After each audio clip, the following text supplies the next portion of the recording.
Good afternoon. Today I'm going to be reviewing the Baltany Retro Diver, reference S2030240. This watch is available from Baltany Watches official store on AliExpress for €207. So firstly, let's look at the travel case that the watch comes in, and then I'll talk you through the other items one gets with the piece. So the watch comes in this Baltany branded hardshell travel case. I'll show you the interior.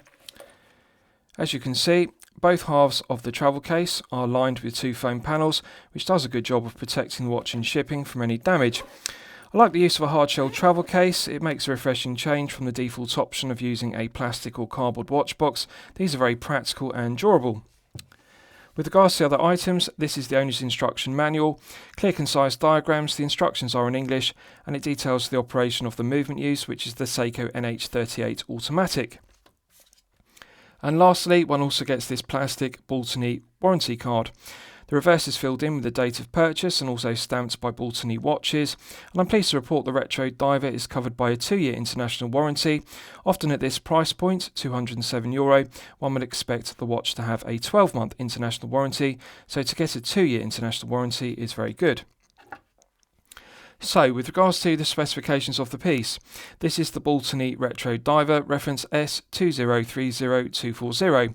The watch is clearly an homage to the Rolex Milsub, and it has Milsub style hands and also a printed index style, and the aluminium bezel insert is clearly meant to replicate a 1960s or 1970s vintage Rolex Submariner like the Milsub.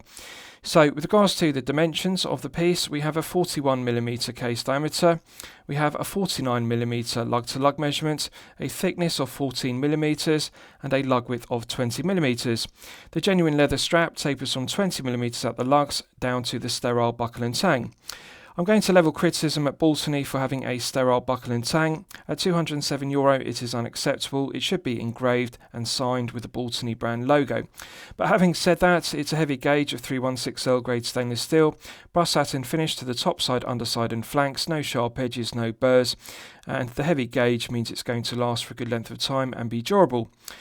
With regards to the keepers, we've got one fixed keeper and one sliding keeper, as one would expect. Contrasting white stitching to the end of the strap, which matches the contrasting white stitching at the spring bar end. It's a thick leather strap, it tapers slightly, it's thicker at the spring bar end and gradually tapers down to the buckle and tang end. Plenty of holes in the strap to allow for fine tuning the length. It's embossed with genuine leather, perfectly smooth on the underside. Now again, another minor criticism is the lack of quick release stainless steel spring bars. They've used conventional spring bars. The problem with these thick leather straps is it's going to be very difficult to engage a spring bar tool between the edge of the leather strap and also the interior of the lugs without damaging the lugs or alternatively damaging the strap. So using quick release spring bars would negate that problem and therefore make it easier to remove the strap and fit alternative straps. The other thing is, I think as this is a dive piece and it's clearly meant to get wet, it would be more practical if Baltany offered this watch on a silicone rubber strap or alternatively an FKM rubber strap because of the water resistance. The problem with having a genuine leather strap, although this is good quality, is that if you're going to get it wet and it dries out and then gets wet again, inevitably the leather is going to blister, split and crack, and therefore it's going to degrade. So on a dive piece, really one shouldn't see a leather strap. It should be a NATO strap, alternatively silicone rubber strap or FKM rubber strap as alternatives to a bracelet.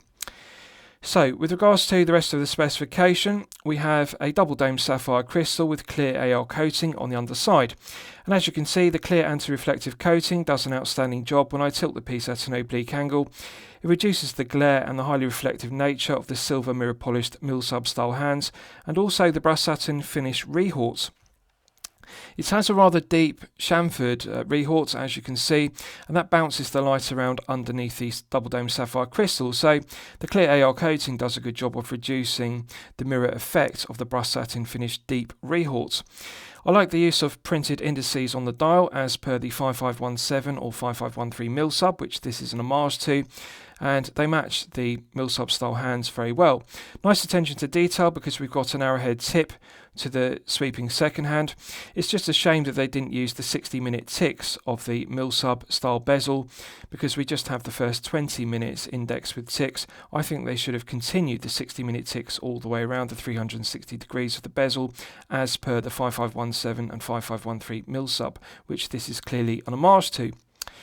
So, with regards to the rest of the specification, we have an aluminium bezel insert, which is anodised navy blue. It's the same tone of midnight blue as on the Tudor Black Bay, and I really like it. It's a deep navy blue, and it's got a matte finish to it, which is metallic, and it complements the navy blue matte dial. Legibility is excellent to the matte silver minute ticks, and also the matte silver Arabic numerals. The font is good, it's clearly legible, and I like the use of a patina Lume pip, which matches the tone of the peach patina Lume on the printed indices and also the Millsub hands. The colour match to the Lume in all three places, the Lume pip, the dial and the hands, is perfect. With regards to the bezel, it's solid 316L grade stainless steel, brush satin finish, large scalloped teeth, which do look like the 5517 Millsub and 5513 Millsub. I really like the deep scalloped teeth, and they've made the correct decision by making it matte brush satin finish rather than mirror polished. So let's test the bezel execution. 120 click unidirectional bezel, as one would expect. Nice loud audible clicks, which sounds like a Seiko bezel. It feels lighter than a Steinhardt Ocean 142 or 39, which you may be familiar with, more like a Seiko bezel action on a 5KX or an SKX 007 in terms of resistance. The 120 clicks feel even all the way through the 360 degrees of rotation. No lateral side-to-side play. No back play, so it's a good tight bezel execution. Let's just check the alignment. Nice crisp clicks. Perfect. The Lume pip and triangle perfectly aligned with the 12 o'clock triangle index on the dial. So this is 10 out of 10 bezel execution. No lateral side-to-side play, no back play, perfect alignment. An example to other brands of how to get it correct. With regards to the crown, it's solid 316L grade stainless steel, coin edge finished, and it's sterile. Again, I'm going to be critical of this because Baltany really should come up with an emblem, and if they can't do that, they should simply engrave a B for Baltany, but they shouldn't leave it sterile. This isn't a €100 watch, this is €207. To have a sterile crown at this price point is wholly unacceptable. So let's test the screw down crown execution. Now, I just want to clarify something. On the Baltany Watches official store listing for this retro diver, they state that in the specification that this is 300 meters water resistant. But if you look at the 6 o'clock position on the dial, you can see it says 660 feet equals 200 meters. So the actual water resistance rating is stated as 200, not 300 as per the AliExpress listing. So this screw down crown should provide an effective hermetic seal to 200 meters. Let's test the action. Silky smooth.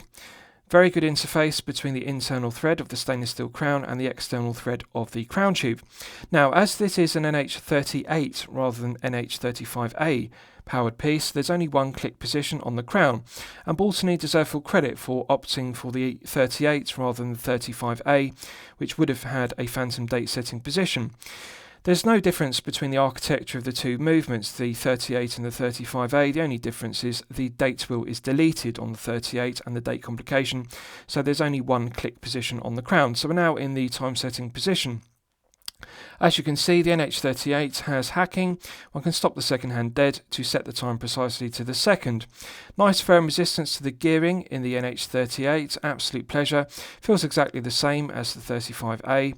And I like the firm resistance to the gearing. One can feel the friction, but it feels like a good solid movement. No backplay clockwise and anti-clockwise. It has hacking, pushing it back in, restarts the movement, and you can see the second hand, which has an aesthetically pleasing arrowhead tip, begins to sweep around the dial once again. So let's test screwing it back down. Immediate thread pickup. This is outstanding screw down crown execution. Very silky smooth, and the threading feels very solid. One can feel the friction of the O-ring inside the screw down crown and the second O-ring inside the stainless steel crown tube compress, and I like that feeling of the rubber O-rings compressing because one can feel the hermetic seal being reinstated to 200 meters. With regards to the caseback, it's sterile. solid 316L grade stainless steel. One can see the concentric CNC lathe tool machining. I like the way it refracts the light. The sterile caseback is perfectly flat and smooth and relatively low profile for an NH38. It sits very snug and flat against the wrist. Milled slots are machined very well, no sharp edges, no burrs. And I like the use of a sterile caseback due to the smoothness. It feels very flat and very comfortable to wear against the wrist for long periods of time, such as 8 to 12 hours per day. The quality to the finishing to the underside of the head of the piece is excellent. Brushed satin finish throughout, no sharp edges, no burrs. It's very well finished. So I'll give you a wrist shot and you can see how it fits on my 8-inch wrist. Now this strap is a tight fit, but I can just engage the tang in the final hole in the strap. It's a shame they didn't make the strap 1 inch longer, because then I could engage the end of the strap into the two keepers. But however, for the majority of collectors with a 6 to 7 inch wrist, this will fit you no problem whatsoever. Now it is a large piece. It does wear with wrist presence because it's 41mm, but one thing I want to clarify is this is actually more like wearing a 42, because the case is 41mm, but there is a 0.5mm overhang of the bezel on each side, so 1mm total diameter overhang, and therefore it wears like a 42, although the case itself is actually 41. 49mm lug-to-lug measurement is relatively long. I regard 48mm to be the sweet spot. That is the perfect lug-to-lug measurement, regardless of whether you have a 6 to 7 inch wrist or a 7 to 8 inch wrist respectively. At 49, it's going to be too long for collectors with a smaller wrist of 6 to 7 inches.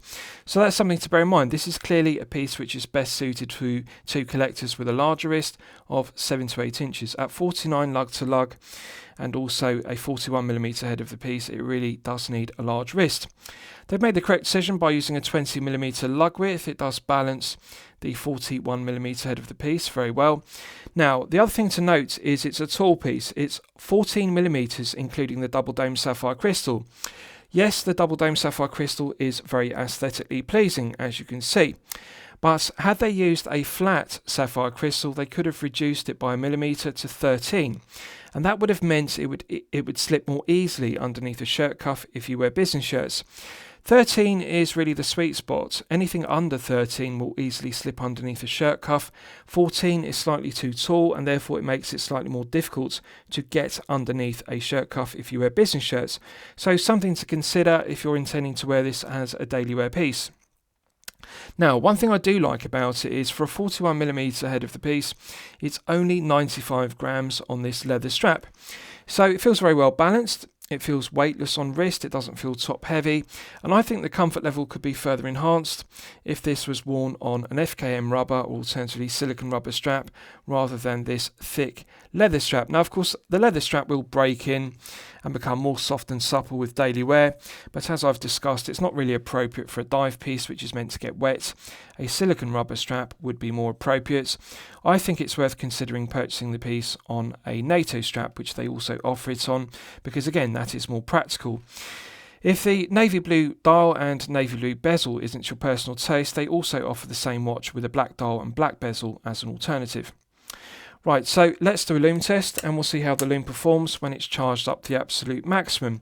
So as always, I'm going to use my 100 UV LED torch to charge it up to the absolute peak.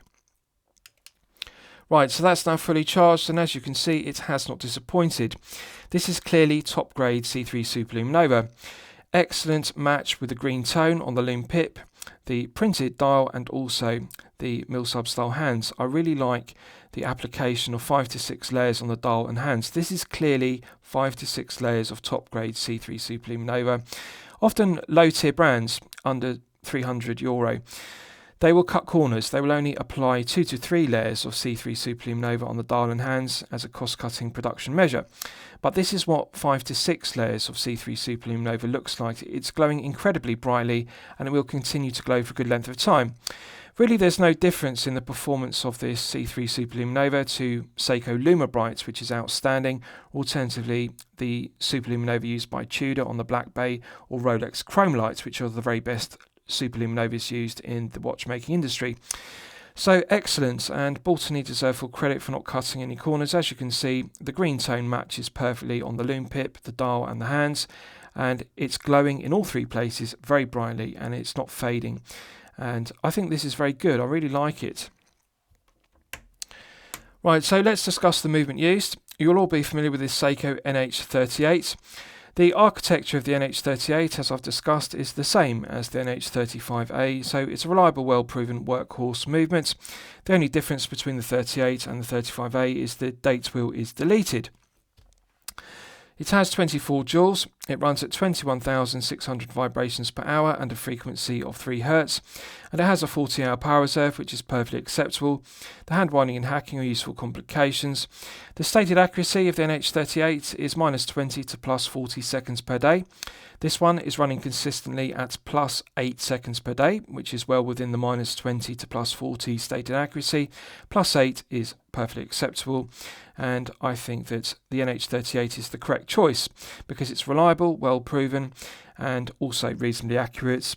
+8 seconds per day is good enough.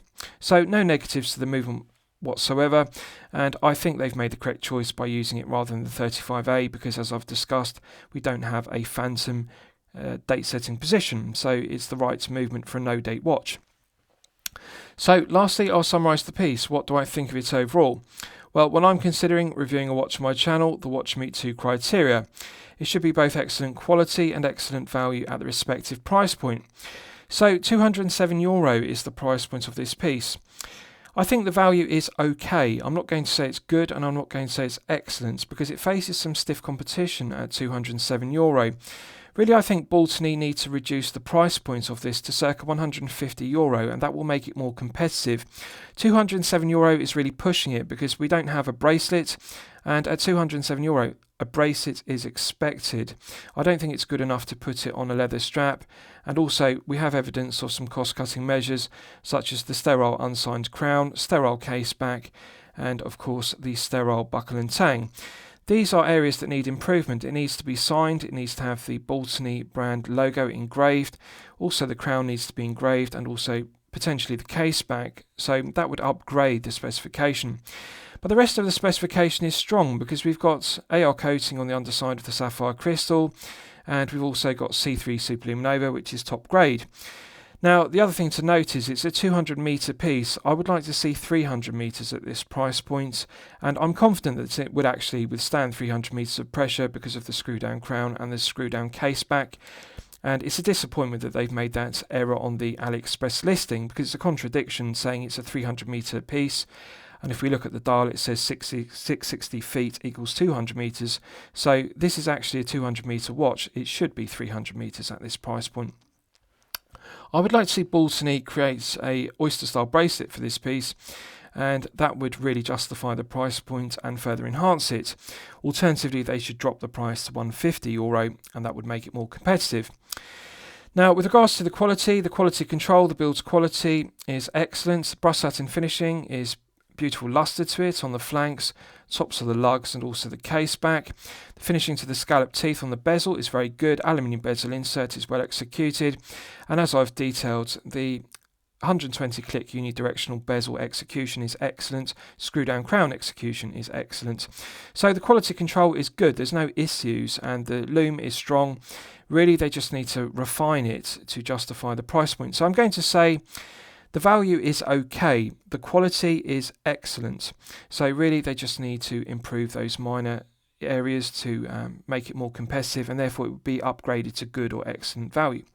So I'm going to recommend it to you for your consideration. I hope you've enjoyed my review of the Baltany Retro Diver, reference S2030240. Thank you very much. Please post your comments under the video.